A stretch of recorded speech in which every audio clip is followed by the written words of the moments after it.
చేయలేకపోతే ఒకటి, చేస్తే ఒకటి.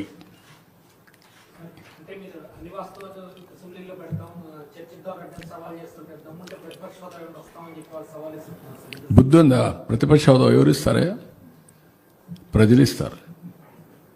నాకు ముఖ్యమంత్రి ఇస్తే నేను అసెంబ్లీకి వస్తానంటే నేను ముఖ్యమంత్రి ఎవరిస్తారు? ప్రజాస్వామ్యంలో ప్రజలు ఓట్లేస్తారు. ఏ పార్టీని ఎక్కడ కూర్చొని పెట్టాలో వాళ్ళు డిసైడ్ చేస్తారు. మీరు చేసిన అరాచకాలు, అన్యాయాలు చూసిన తర్వాత మీరు ప్రతిపక్ష హోదా కూడా తగరనే ఉద్దేశంతో 11 సీట్లు ఇచ్చారు. ప్రతిపక్ష పార్టీ కావాలంటే ఎన్ని సీట్లు కావాలి? 18 కావాలి. 18 ప్లస్ 19 కావాలి. 17.5 ప్లస్ 1 18.5 19 కావాలి. 19 ఉంటే వస్తుంది. అప్పుడు ఇవ్వరు. అది రైట్, హక్కు, ప్రజలిచ్చే అవకాశం. అది ప్రజలిచ్చే అధికారం. రాజకీయ ప్రభుత్వం ఇచ్చేది కాదు ఇవన్నీ. ఇంతకుముందు 94లో కాంగ్రెస్ పార్టీ ప్రతిపక్ష హోదా ఇవ్వలేదే.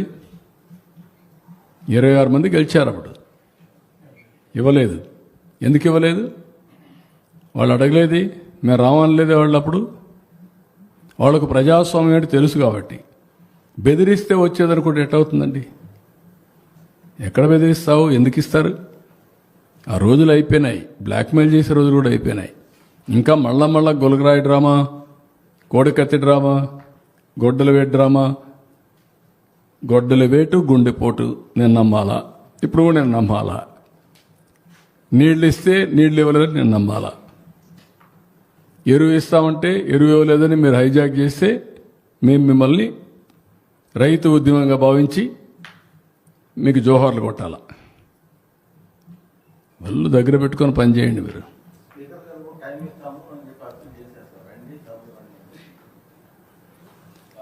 నువ్వు రాయబారం చేయాలి ఇప్పుడు వాళ్ళని